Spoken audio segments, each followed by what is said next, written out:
கன்னி வீட்டில் பிறந்த தொழில்போம் போகாது இரமோ நல்ல குணமதிக மாமரடி கோபுரத்தில் விட்டிருக்கும் விநாயகப் பெருமானை கைதொழுதாக்கள் வந்தவினைகள் அகன்றும் என்பார்கள். அப்படிப்பட்ட விநாயகப் பெருமானை பாலும் தெளிதேனும் பாகும் பருப்பும் மீவை நாளும் கலந்துனக்கு நான் தருவேன். கோலம் செய் தொங்குக்கரை முகத்து தூமணியே நீ எனக்கு சங்க தமிழ் மூன்றும் தா தா தா என்று வாக்குண்டாம். நல்ல மனமுண்டாம் மாமலரால் நோக்கொண்டாம். மீனி நுடங்காது பூக்கொண்டு துப்பார் திருமேனி தும்பிக்கையான் பாதம் தப்பாமல் சார்வார் தமக்கும் எல்லா வளங்களும் நலங்களும் வாரி வாரி வழங்க வேண்டும். அந்த விநாயகப் பெருமானை வணங்க வேண்டும்.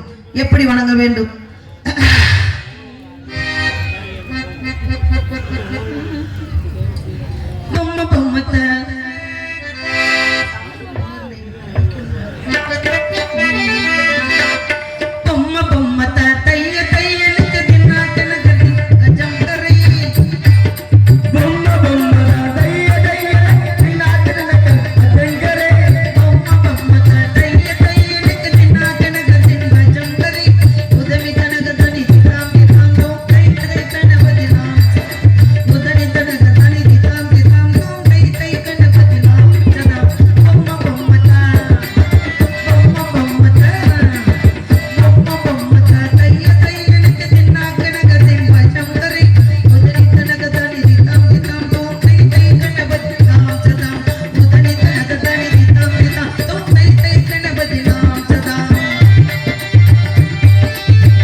முருகா எம்பெருமானே முத்தமிழ் சங்க தலைவனே தத்துவம் நிறைந்த தலைமகனே தயாநிதி பொருளை மூலப்பொருளை சக்தியின் மகனே சங்கடம் தீர்க்க வந்த கருணை கடலை கலிபக தெய்வமே குறித்துவிள நாட்டில் குளம்போட்டவன் அலங்காக்கும் மறுமுறை செல்வமே அற்புத ஜோதியே மகமாக கலைந்திட முகமாறும் வழிந்த வெள்ளபிரான் அகமாகையும் அடைந்த நின்று ஜெகமாலை நின்று தேங்குவதை இல்லாமல் இறைவா மாயை நீக்கி மனிதர்களை படைத்து எங்களை வாழ வைக்கும் கந்தா கடம்பா கதிர்விடு வேளா கார்த்திகையா என்னால் உன்னை வணங்கி கொண்டிருப்பேன்.